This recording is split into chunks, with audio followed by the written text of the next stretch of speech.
Use பண்ணலையா? Hypnotism என்பதன் மூலம் சில முறைகளை செய்றாங்க. அது பெரும்பாலும் மருத்துவத்துக்கு யூஸ் பண்ணினாங்க, உண்மை. சரியா? அது யூஸ் பண்ணலாமா இல்லையா இரண்டாவது கட்டம். யூஸ் பண்ணினாங்க, உண்மை. ஆனா என்ன நினைக்கிறாங்கன்னு சொன்னா, நாங்கள் ஹிப்னோட்டிசம் மூலம் இவரை கடந்த காலத்திற்கு கொண்டு போனா அவருடைய கடந்த கால வாழ்க்கையை நாங்கள் செவிமடுத்தோம்.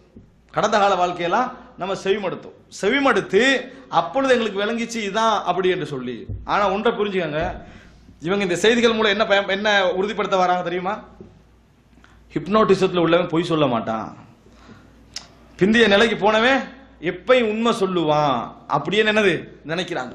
இது ஏற்படுத்தப்பட்டதுனால நான் அதாவது நேரடியாக கண்டிருக்கக்கூடிய சிலர் என்ன செய்வாங்க, நான் உன்னை ஹிப்னோட்டிசம் பண்ணுவேன் என்று சொன்னா இவன் மனுஷன்டா எல்லாரும் தவறு செஞ்சிருப்பானே, இவன்ட்டு அகப்பட்ட எல்லாத்தையும் எடுத்துருவான், அவனுக்கு பக்கத்தில் என்ன செய்யறது இல்லை, போறது இல்லை. இந்த லெவலுக்கு மன ரீதியாக பலம் இழந்துட்டான். அன்புள்ள சகோதரர்களே, ஒன்றை புரிந்து கொள்ள வேண்டும். ஹிப்னோட்டிச துறை ஆய்வாளர்கள் இருக்கிறாங்களே, அவங்களே இதை எக்ஸெப்ட் பண்ணல. அவன் நினைச்சா பொய்யும் சொல்லலான்றாங்க.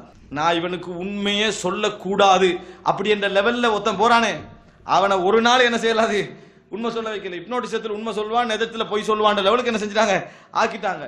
இந்த லெவலுக்கு இதை கொண்டு போயிருக்கிறார்கள். நம்ம நம்புறோம், உடனே ஹிப்னோட்டிசத்து மூலம் அப்படின்னு உடனே என்ன செஞ்சிருவோம், இது ஒரு பெரிய ஒரு நாலேஜ் அப்படி நம்பிட்டாச்சு. அதை பக்கத்தில் உள்ளவனுக்கு சொல்றது, இவர் உறவியல் ஆய்வாளர் மாதிரி சொல்லிடுறது.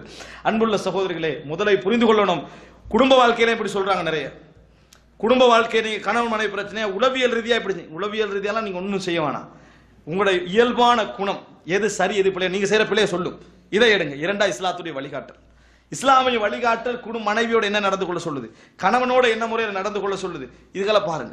ஆனா உளவியல் ரீதியாக குடும்ப வாழ்க்கை என்று சொல்லிட்டீங்கன்னு சொன்னால் நிறைய பேருக்கு எது உளவியல் எது உண்மை எது பொய் என்று தெரியாத தகவல் போராட்டத்தில் என்ன செய்யறாங்க, இருந்து கொண்டிருக்கிறார்கள். இது நிறைய குழந்தைகள் விஷயத்திலே இப்பொழுது நடந்து கொண்டிருக்கிறது. குழந்தைகள் விஷயத்துல நிறைய நிறைய நிறைய கட்டுக்கதைகளை குழந்தைகள் விஷயத்தை சொல்லிக்கிட்டே வராங்க. இதான் உளவியல். இது நிறைய மக்களுக்கு மத்தியில் படித்தவர்கள் என்று நம்பக்கூடிய லெவலில் என்ன செய்யறாங்க இருக்கிறாங்க. அன்புள்ள சகோதரர்களே, ஒரு உளவியல்